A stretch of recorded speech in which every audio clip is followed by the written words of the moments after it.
Hey there, podcaster. I am so excited you are here. We're talking about why podcasting is a game changer for your business. Whether you have a podcast or you don't have a podcast and you're thinking about starting one, this is going to be a great place to start because we really need to talk beyond the downloads, but we also need to talk about what those downloads and how having a podcast can actually benefit your business, your life, and everything in between. I'm really excited. So we're going to talk about some podcast stats. We're going to talk about networking because podcasting is your networking bestie. And we're going to talk about how to repurpose your podcast. This is going to be a short, quick hit, but I really want you to know how podcasting can change the game in your business and in your life so that you can actually reach those dreams without having to work 70 to 80 hours a week, which let me tell you, I have done to try to make the ends meet. But you don't have to do that. If you capitalize on this game-changing platform and you repurpose it, again, with a strategy that actually works, this isn't just cutting up little pieces, you truly can actually make a difference and actually build your business. So are you ready? Let's go. So as many of you know, I have had some serious success with podcasting. I just recently shared in my social media. Yes, I still use social media. I'm using it strategically now, so we're not spending hours and hours and hours doing nothing because remember, social media is there and gone where podcasting is your legacy. So if you don't know my story, podcasting actually saved my life. I didn't know what I was getting into at all when I first started. And I just woke up one morning, I was like, I'm going to be a podcaster. And unlike most people, I didn't even think about it. I launched it that same day because why not? Do I recommend that? For some people, yes, I do. For other people, I recommend having a little bit of a strategy, but I didn't really know what the podcast was going to become, nor did I know that podcasting and the networking capability that I had was actually going to save my life. So podcasting has been a huge part of my journey. It has saved my life. I wouldn't be on this planet without podcasting. I can honestly say that. And truly, this is why this is so important to me. But first, we've got to talk a little bit about like podcasting statistics. More than 85% of podcasts fail. They don't make it past episode 7, and this makes me so sad. In January 2024, and I get this because if you look at the stats in January 2024, this year, they came out with how many downloads everybody gets. And like the average podcast for 50% or more of podcasts is only getting like 24 downloads. That can be heartbreaking. But what people don't understand, which is why this podcast is here, is that those 24 downloads are actually making a bigger impact than anything you're doing on social media. They're consuming longer. Those 24 people, if positioned correctly, could all be customers. And let me tell you, having 24 people, if you have a mastermind, that might be your whole salary for a year or 2 years, depending on how big your platform is and how much your costs are. So thinking about this, we also have to start looking at like what's happening in the podcast world. As you know, YouTube tried to have podcasts. Then they had a podcast playlist. It's not a podcast. Now YouTube actually has RSS feeds because they ditched Google Podcasts. When big players like this start thinking about RSS feeds and podcasting, we need to pay attention. So why do so many people fall off at that 85%? Well, it's hard. And it becomes harder and harder. Recently, Libsyn and a lot of other players like Spotify for podcasters, which I'm not a huge fan of, but Libsyn was my favorite. And you could record directly into your phone, meaning you could set up your cool intro and your outro. You could record directly in your phone. The app, it allowed you to go through it. And it made it pretty easy. Can you still do it from your phone? Yes. Does it take a little bit more work? Yes. Do I think this is a good or a bad thing? I kind of think it's a good thing because we won't have as many pop-up podcasts that fade away, and maybe we'll start getting some more quality content because people will spend a little bit of time editing. That being said, it's also now going to make it harder for some people that are on the go that didn't want to have to do any editing, but you have things like Riverside. You have things like Descript, and these are all things that you can use on browsers while you are out and about in the world. Riverside, I'm actually recording in Riverside right now. It's amazing. Love it. Are there some drawbacks? Yes, but there's some cool thing that's coming out. They're starting to add AI.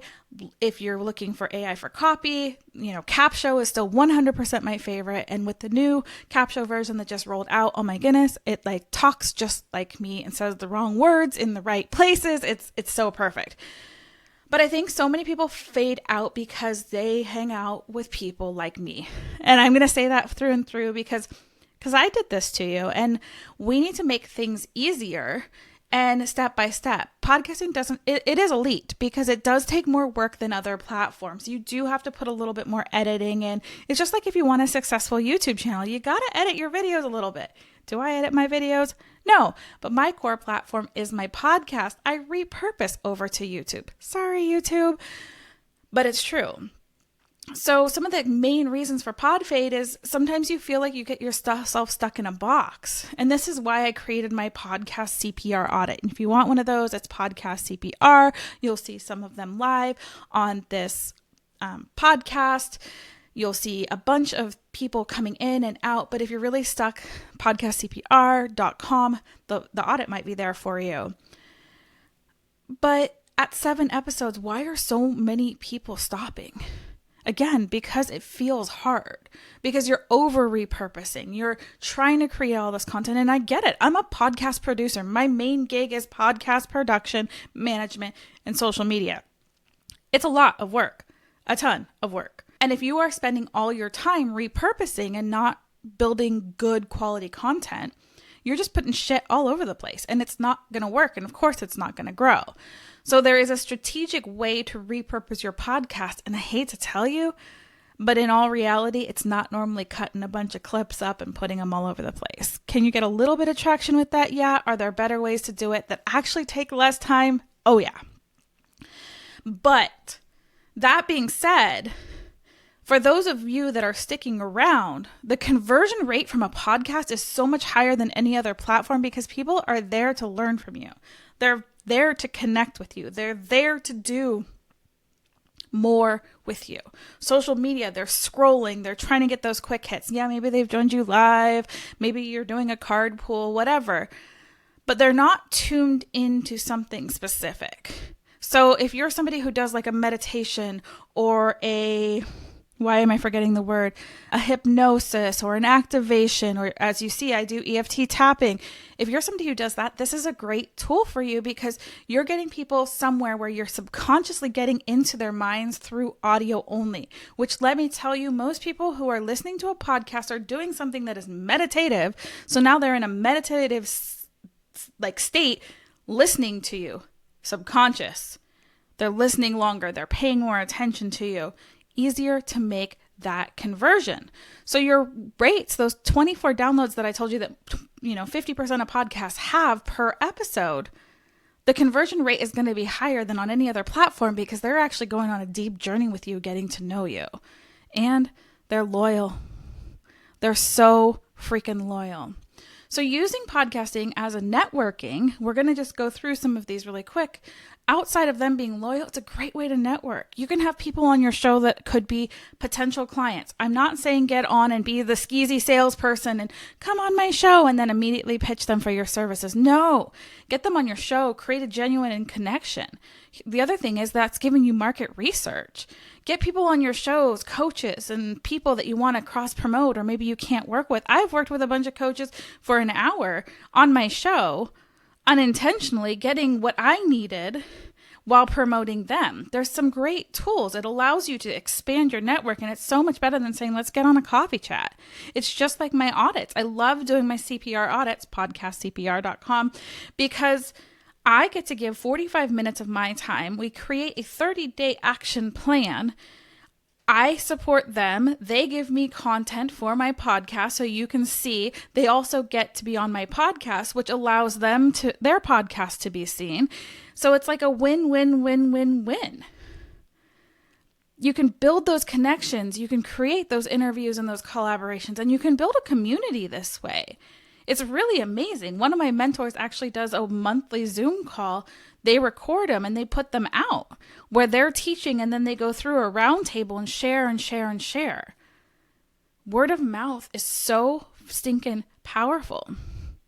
So what are some of the benefits for podcasting for your business? Authority and trust. You get this instant authority because podcasting is still elite compared to everything else. When you look around, how many blogs are out there? How many people are, billions of people are on social media? We're still in the hundreds of thousands in podcasting. And if you start thinking about the ones that are actually active that made it past that 7 episodes, wow, it's a wild, wild west. So you immediately gain authority and trust if you continually show up and you serve and you serve and you serve. This is also a benefit to your business because from this one piece of content, I'm going to be creating reels. I'm going to be creating a blog. I'm going to be creating YouTube. I'm going to be creating some pins. Now, do I want you doing all of that before you get overwhelmed? No. Pick one platform and get really good at it. Find out where your people are hanging out. I'm still finding out where y'all hang out, so I have to test all the things. This doesn't mean this is what I want you to do.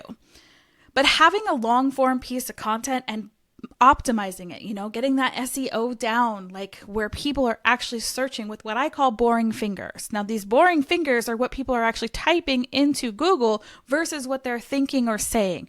There is a difference, I promise you. But you have this long form content. So I have all of these little mini micro pieces that I can record a reel about and invite somebody to come listen. You want more information? Come listen to my podcast. I can create, static posts of here's the steps, here's the benefits for your business. I can create all these different pieces of content. Yes, it's creating new content, but let me tell you, instead of finding clips and trying to do all of that, it's actually way quicker. And especially if you do, I have a checklist that I go through, not a checklist, a bullet point so that I don't go too far off of topic for you.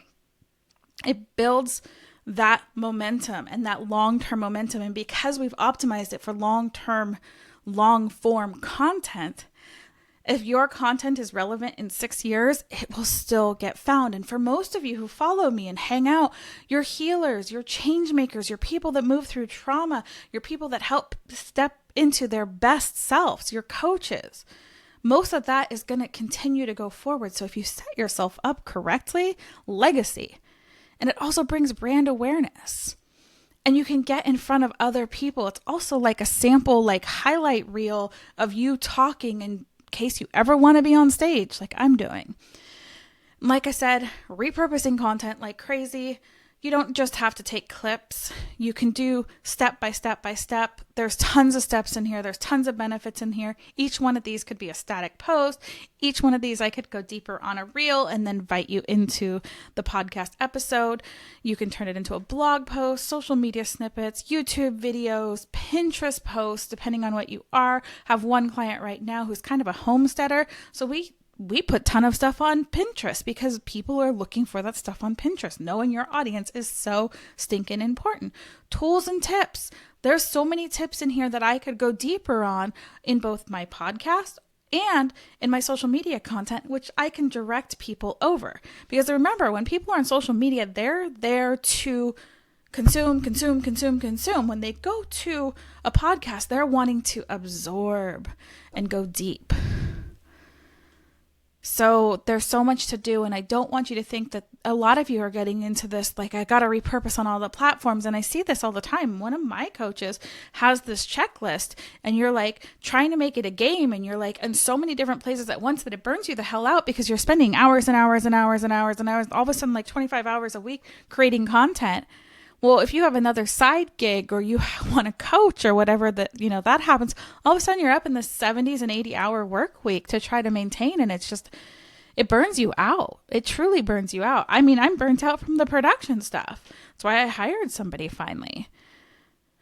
But there's a way to maximize your long-term content, to make this micro content to share on the right platforms once you get to know your audience. Is it trial and error at first? Yes, it is. Are there some great things for having YouTube? Yes, but YouTube, unless you're putting the RSS feed into YouTube Music, the YouTube playlist is just that. It's a video. It's a YouTube video. It's not a podcast. If it's not attached to your RSS feed, it's not a damn podcast. But that's another episode. So I just want you to remember that like podcasting is the wild, wild west. There's room for you.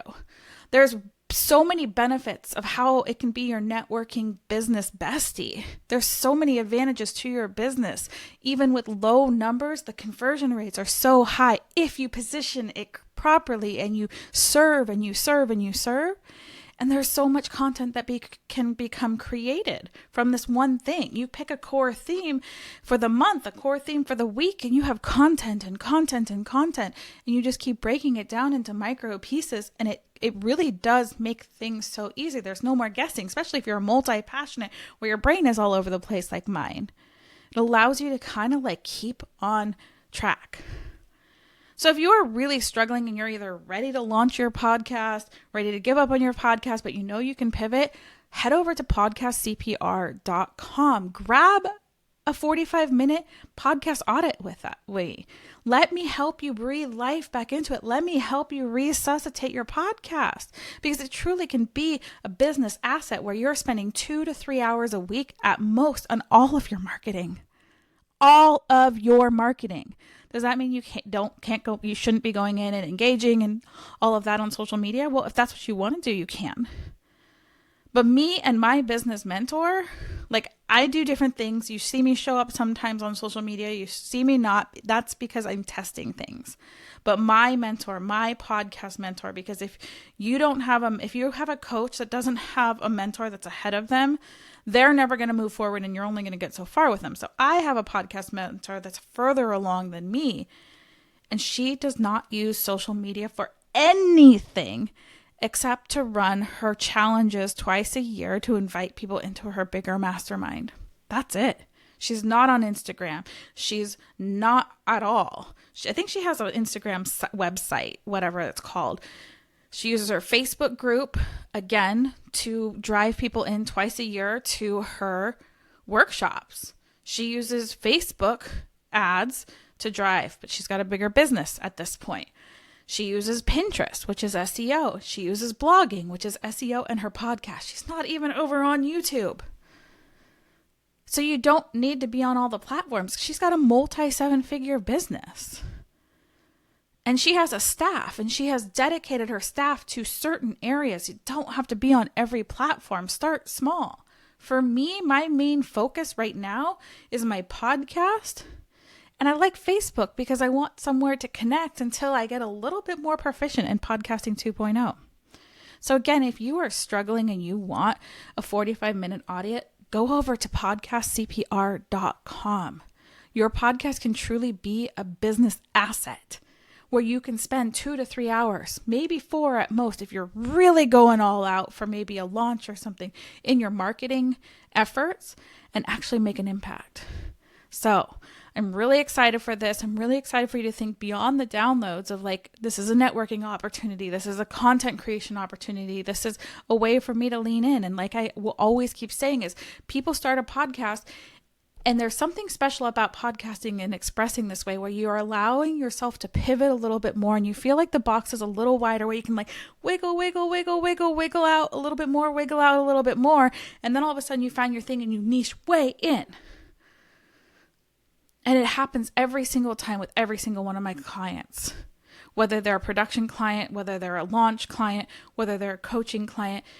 We start with this big idea, especially for multi-passionates. And as you go through, things start showing up more and more misaligned. And it's so much easier to tweak inside a podcast. And it's so much more healing. And it goes so much deeper into people's souls. So if you are a heart-centered, soul-aligned coach, somebody or coach or mentor or whatever you want to call yourself, hypnotherapist, Reiki master, any of those kind of people, like you have this powerful tool that you can use for good by getting into people's ears while they're doing something meditative. Again, if you need support, podcastcpr.com, and I'd love to talk with you. So go out and make today amazing because you are beautiful, you are wonderful, you are worthy, and your story deserves a microphone.